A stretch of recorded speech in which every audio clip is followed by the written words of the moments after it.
Sendumere Arahusem Anaba. Mimia many namely are two, but Edding, former Kotoko player Michael Osei, yes, at the age of 53 years, Utumfonya Kopon, Empany Currency, Michael Osei, formerly of Kumasi Asante Kotoko. News Eben, say Michael, Jim, as you see, we're joining the senior citizens, we're joining senior, the majority, silent majority. Michael Osei, formerly of Kumasi Asante Kotoko, and recently, baby any Gold Stars. Michael Osei, Enka Atiasifo, Sisi Amino Kaseya. Michael, the details of the death, no, according to early reports, I picking say Michael Ayari Kakra. After the coaching, baby any Gold Stars, no. Michael Osei the nature Europe. Okay, said Black Stars Juma Ebeto na ye pe assistant John Pence mo enyanyo mutino.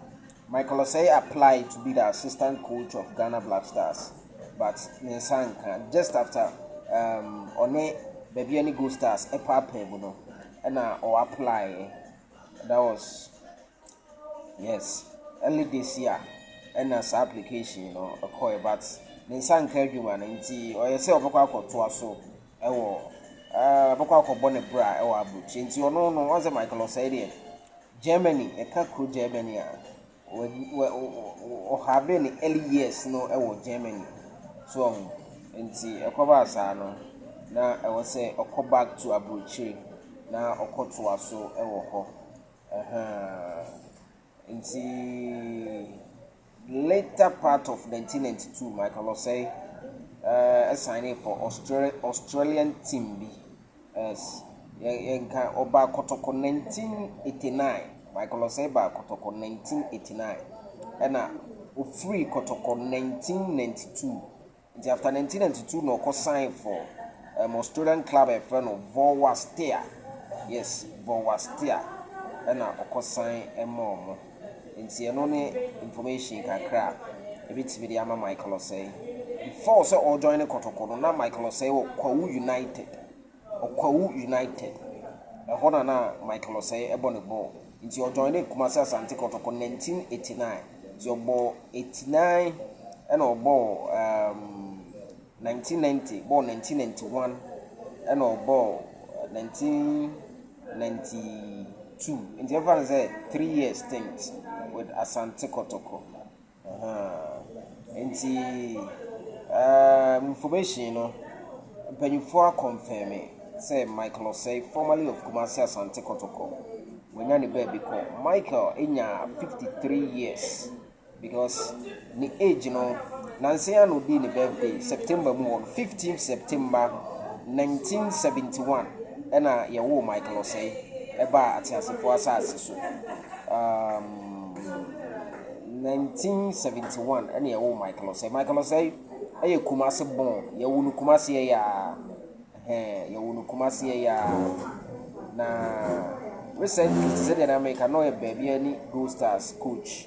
Yes, and Michael Osei, free team my friend, free Kotoko 1992 no, then any chair was wagon of a team na escaping me. Was now Australian. After that, also the niche men's 05. Men's 05. And also bought entrant Frankfurt. And also bought entrant Frankfurt. Satam or called Germany. No, also bought Kakas. Or called Frankfurt and Sana Oba men's 05. And 1990, that was 1996, 97. No called men's no. 97 or Bovanso. And then 98 was summer. Obeme and 99 Victoria Afabek 2000 to 2003 no about team your friend KV Mohem 2003 2005 no about XV Mbech and 2005 to 2006 no about Armenian Herbeck international careers about Bima Kotoko international careers sorry about Ghana. From the youth side to the Black Stars, or is it through her? See, everybody said 2006, ɛna ɔde ball no ɛbɛwie wambɔ ball biom with alemia halbak hɔ no wambɔ ball biom ɛna ɔde bɛwie nti 2008 ya ɛna ne footballing managerial career no ɛhyɛ ase as a coach nti ɔhyɛ coaching na se wɔ FC Frankfurt as an assistant ɛna in 2012 to 2013 ɔbaa Ghana ɛna ɔbɛyɛ assistant coach ɛma New Eduviase. Yes, ɔbɛyɛ assistant coach ma New Eduviase.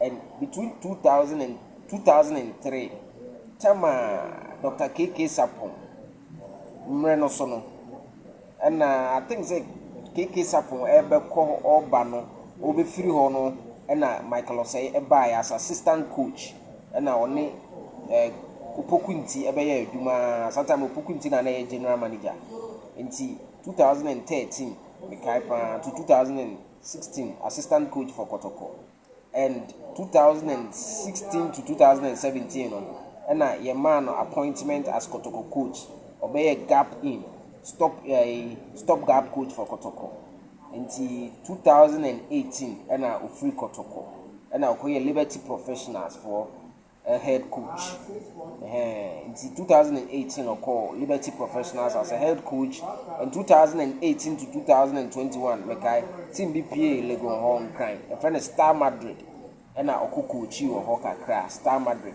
that was 2018 to 2001 ɛna in 2021 to 2023 recently season a berry Asamates D League no Obobi Emma a friend is saying baby any Go Stars or join you 2021 and on your more ABC 2023 into 2023 no or start league no you start October more on the start but now your man kui and omone ne papa mo mokofa but for a coach if free but for a buy which is from Paul Manson. Sometimes from Paul Manson, so na so why she work before no so free one na baby any Go Stars cover and from Paul Manson e dey very pleasing Michael Osei e wo baby any Go Stars nti no any information na so far as the coaching career no is concerned you na as a footballer and as a coach na or a young coach or build the bapa but senior penifota kan wo krade a enkwa ntimi enje enti Michael Ajayemu yempa bone se utufo nyankopon ebe ne kra be sie yes in the early 90s no a part of Kumasi Asante Kotoko strong squad no we receive collapse Bukaziza ne friend no 1992 AFCON qualifies ahead of Ojinem. He played alongside Emmanuel Ama Senegal from Paul Manson Abedi Pelemo Abedi Pelemo Kwesi Apia mu teammate no so nti Michael Osei tumfo nyankopon fa ne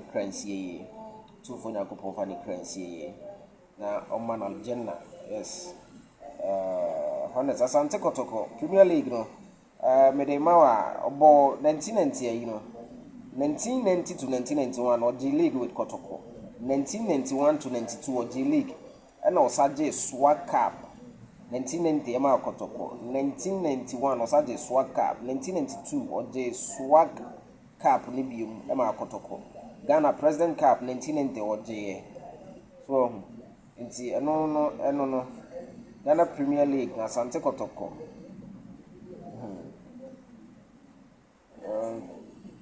2020 you know on an yeah as an assistant yeah G League no over Kaisa season as a manager ne honest kakra no Michael Osei was a down to earth person my experience no because of my duma me no